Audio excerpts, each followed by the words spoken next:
very grateful for this opportunity to be with all of you this evening. A special gratitude to our special guests.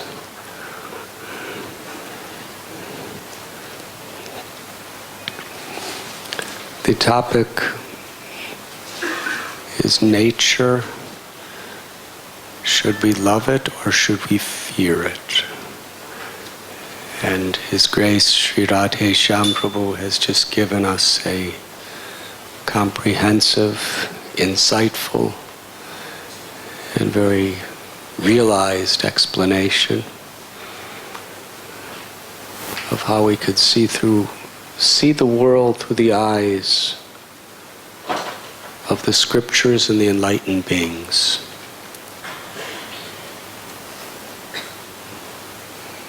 Recently, I was in Badarsana, a village near Vrindavan, Uttar Pradesh, where every year Bhaktivedanta Hospital does an eye camp where they remove cataracts and put lenses in people's eyes who otherwise would go blind. And they have no money for any medical care.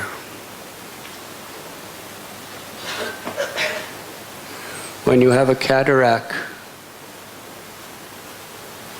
you're not able to see anything the way it really is.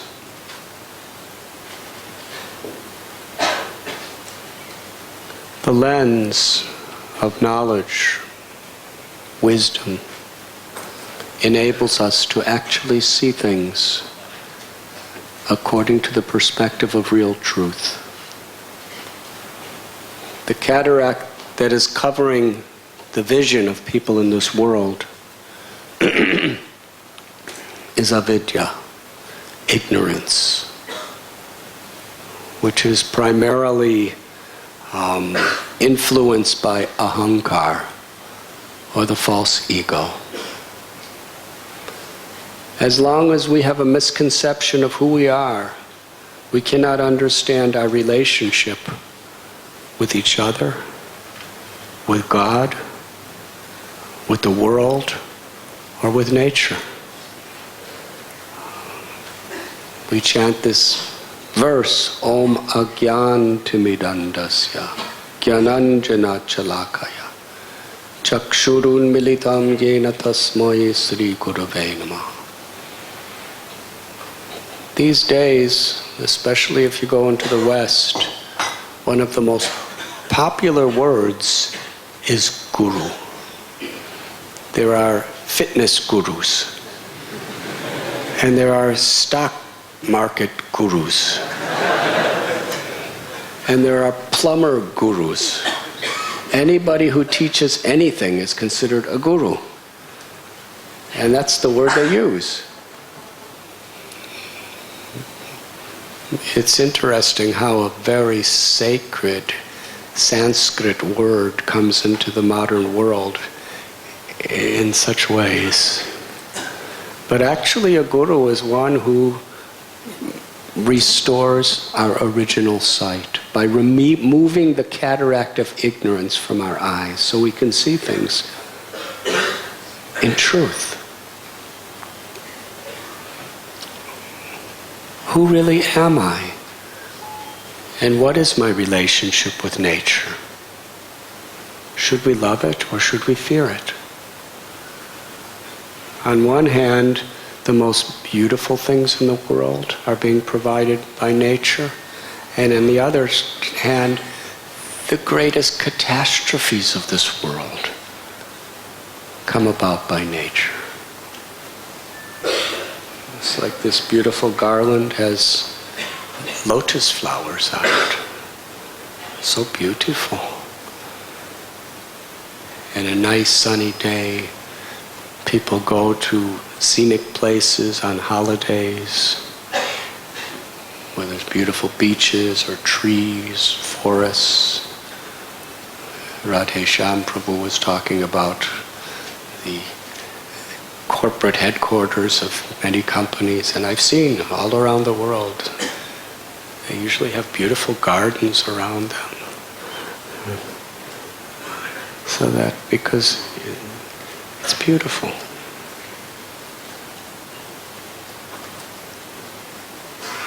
Looking into a full moon starlit night, feeling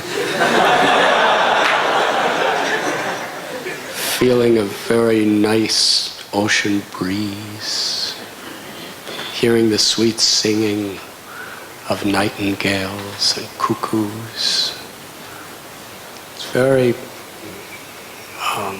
pacifying to the heart and to the mind. And then the next day, there's an earthquake. Or there's a massive cyclone with thunder and lightning. Or a tsunami. So is nature nice or is nature not nice? Nature's both. But even if it remains very sunny and perfect temperature and everything is beautiful and the nightingales sing in the night and the cuckoos sing in the day, still, by nature, the power of time is going to make everyone grow old, get diseased, and die. Padam padam yadvipadam natesham. Within this incredible beauty of nature, there's also danger at every step. We just don't know what's happening or what's going to happen. A massive tsunami can come and crash down and destroy your entire nation, a major part of it. Or a tiny little germ, a little virus bug that can't even be seen with the eyes, may be in your body, preparing to destroy it, and then to spread to others, and to create an entire epidemic. In Europe during the Middle Ages, about 1/3 of the population of the entire continent was destroyed by the bubonic plague. And Europe was a very, very powerful country at the time, with militaries and kingdoms and armies. And who was spreading the bubonic plague? Fleas. It was little tiny fleas. Fleas are so small that they make mosquitoes look like elephants. They're tiny. And this little tiny flea that you can hardly see was spreading it around and destroyed 1/3 of human race in a powerful continent. So whether it's a gigantic cyclone, tidal wave, or a flea, or a germ,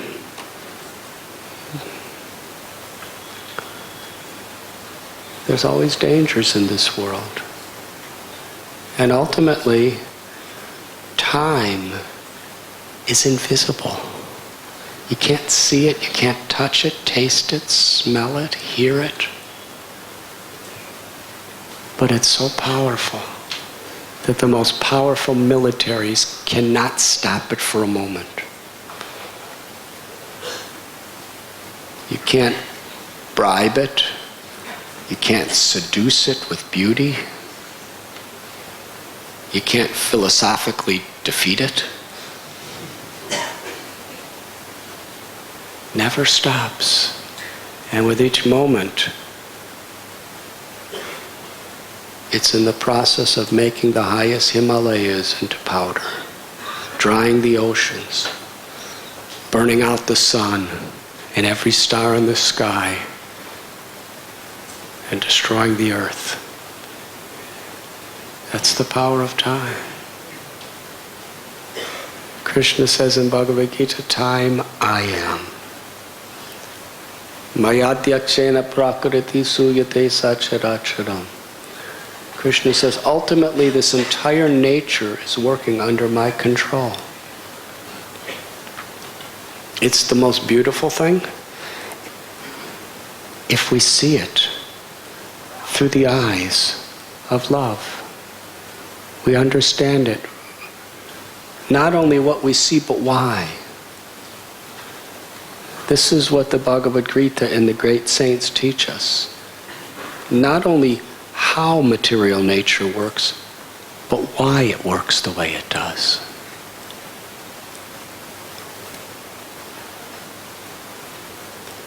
Ultimately, there's no such thing as death or destruction. It's a perception.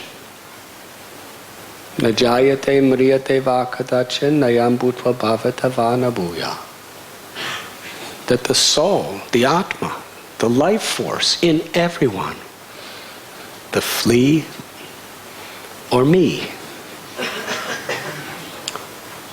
or we, that life force is unborn and undying. Mamayavam so jiva loki jiva bhuta sanatana. The life force is a part of God.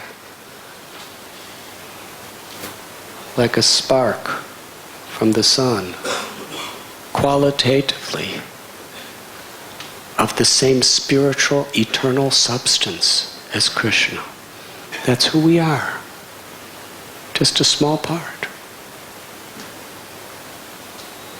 And the Gita explains the Atma, the soul, cannot be cut into pieces by weapons, cannot even be moistened by the water of a tsunami, cannot be burned even by the most blazing fires.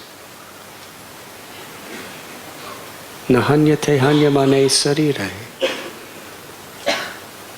It is not slain when the body is slain. And science tells us that matter is not destroyed, it's just transformed. Matter is an energy that is transformed from one particular form to another form. Right now we have this body. If you burn it, then the water element in the body goes into the environment to create moisture, but it exists. And the earth element becomes ashes. So physically, things are just being transformed. And from the spiritual perspective of the true self, it just moves on to another place. So nothing's really destroyed if we see it in the light of truth. Now the Gita teaches that an enlightened being is very balanced, doesn't go to extremes. One extreme is to take this philosophy that everything's eternal, you're eternal, so why should we care about anything? Who cares if this world just pollute it? Doesn't matter. Let there be wars, let there be death, let there be suffering, it's all illusion. Why should I take care of my health? That's one extreme. And another extreme is to be so attached to these things that we become so confused and bewildered and stressed out when things aren't going the way they should.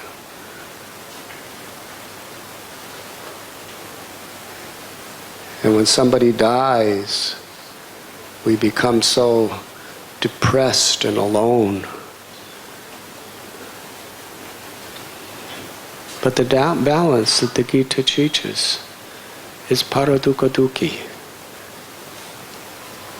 That an enlightened being, another person's suffering becomes my suffering. And another person's happiness is my happiness. And we feel for the suffering of people. If we're in the bodily concept and we think that only my immediate family is my relatives, then we really feel for our relatives. But if on the spiritual concept we realize aham bija pratapita, that Krishna is the seed-giving father and mother of all living beings, and therefore we are all related, then we have compassion and we feel the pains of every living being. Every aspect of human life, whatever caste, religion, race, sex, we feel for all species. The cows, the goats, everyone, the birds. Because we can feel their happiness and their distress. This is enlightenment.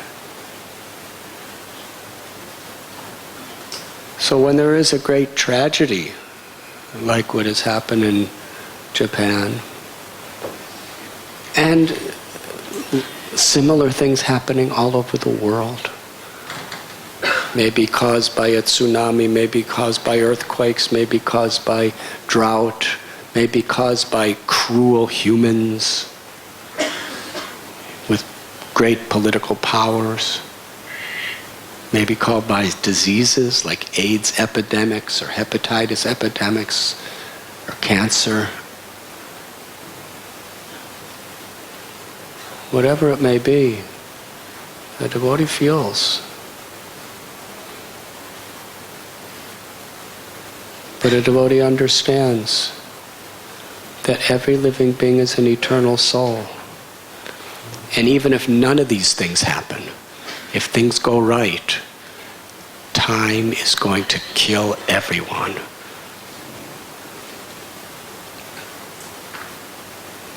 So therefore we should feel a similar compassion even for happy people living in Malabar Hill,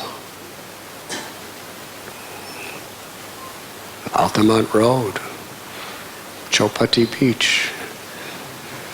Very successful, very nice, but at every moment being destroyed by time. And they're going to die.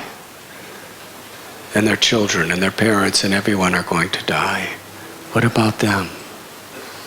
Whether it comes as an earthquake, or whether it comes with a disease, or whether it comes with old age,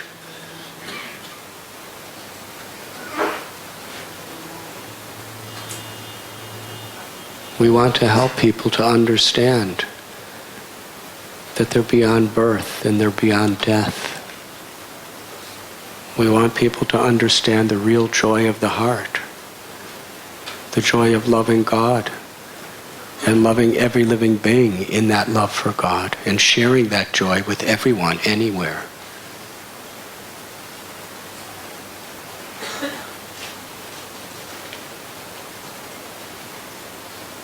The purpose of the fearful situations of nature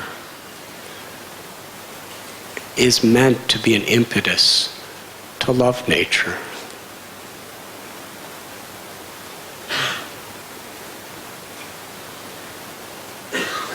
In religion, especially in some of the Western religions where I am coming from, the primary conception of God is a very fearful personality. If you don't obey him, he's going to smash you. And he really has the weapons to smash. Eternal condemnation in hell. Can you imagine that? If you sin, eternal damnation where you suffer for the rest of eternity. That's a pretty fearful type of God, isn't it? And there's instances of sinners getting thunderbolts crashing against their heads and all sorts of, laws God has ordained these laws, obey or you're damned. That's an aspect of God. In order to somehow or other convince people to love God, there's this element of fear. Yes? Sometimes a parent doesn't want the child to be afraid. But if the child's doing the wrong things that are seriously going to disturb their life in the future, sometimes the parent inflicts fear in the child. If you do this, I'm going to do this to you. Yes? No, children don't like that. But sometimes it's necessary because it's the only way they listen. So this conception of the fear of God and the conception of the fearful conditions of material nature are to help to sober us up, to understand what will really make us happy. It's ultimately meant to bring us to love God and to love nature and to love each other. In the 10th canto of Srimad Bhagavatam, we read about Krishna. He's such a loving God. He's a little baby. It's not the kind of God that I'm used to in the West. Damning people to heaven and hell. He's crawling around stealing butter from gopis. What does that have to do with God? Nobody's afraid of Krishna. In fact, Krishna's afraid of Yashoda. This is so beautiful. When Krishna was stealing butter and feeding to monkeys, Yashoda Mai came with her little stick, and Krishna ran away in fear. And then she caught him. And she went to tie him up, and he was trembling and crying. And Kunti Devi, Radheshyam Prabhu quoted a beautiful verse from Kunti Devi. Another verse was she's remembering how Krishna, who is feared by fear personified, is afraid of Yashoda. And who's Yashoda? She's not a military general.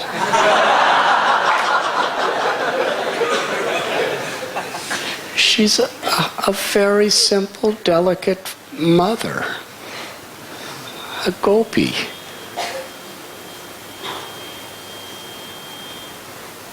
Krishna showing the power of love. The person everybody's afraid of is afraid of displeasing the love of his devotee.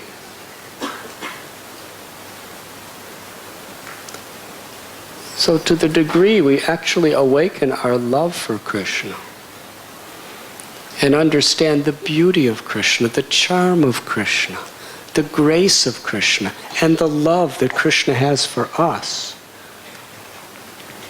which is beyond this world. It's between the soul and Krishna. And because we've neglected that love and we've rejected that love and we're so mesmerized by the things of this world, the fearful stuff, it actually wakes us up to understand, what is my real need and what is my real wish? What is my desire?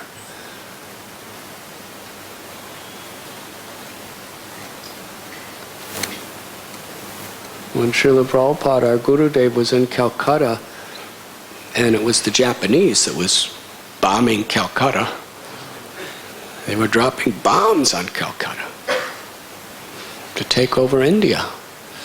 And at that time, Srila Prabhupada was cooking puris. And the air raids were going off, and everybody was running to the bomb shelters underground, or running to the basements wherever they can find shelter. And they said to Prabhupada, Abai, come. But his name is Abai.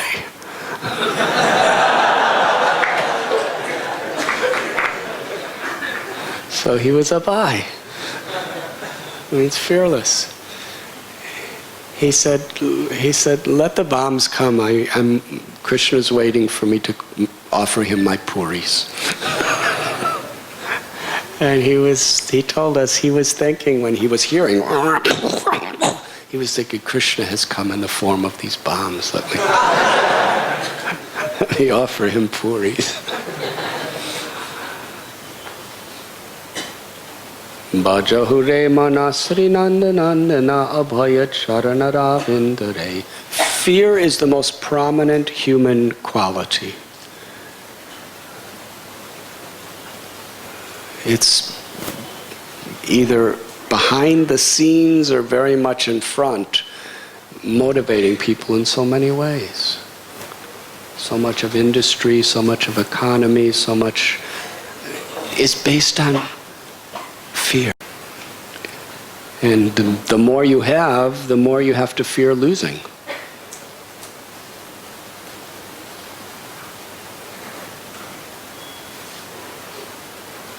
But Govinda Das explains, if just we just pray to our mind to take shelter of Sri Nandanandana, this beautiful cowherd boy who charms us into the realm of love beyond the temporary conditions of this world, then we become fearless. And when we recognize the beauty of God and love God, then we actually see that loving, beautiful hand behind every situation. And that doesn't make us hard-hearted. That makes us very soft-hearted. On every level, body, mind, and soul, to help people to relieve their sufferings.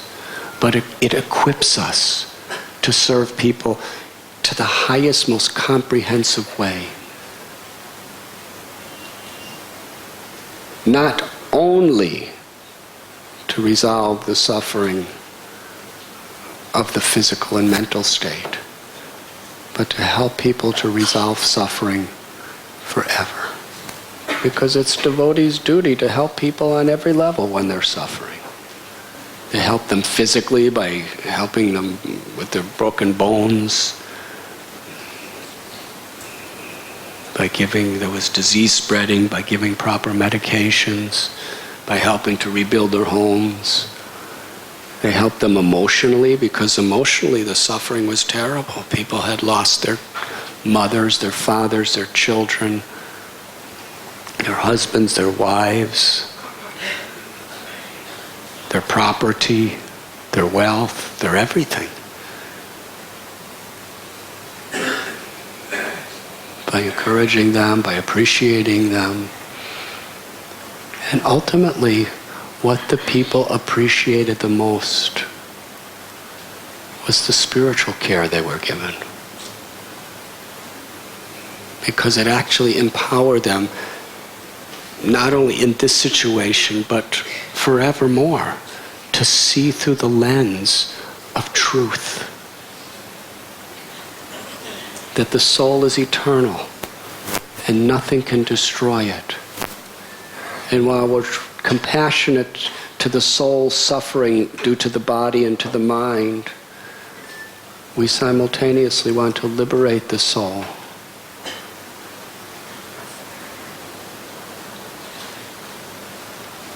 Because that is our nature.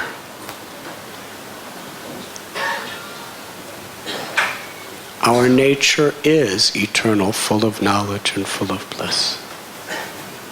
And even in this world where there is danger at every step, our nature is to find complete shelter and complete happiness in remembering Krishna.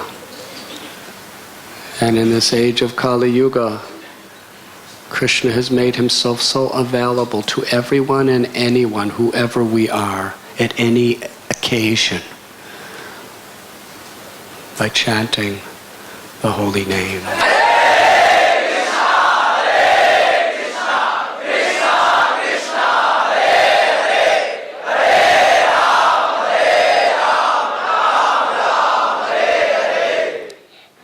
Krishna is not different than his name.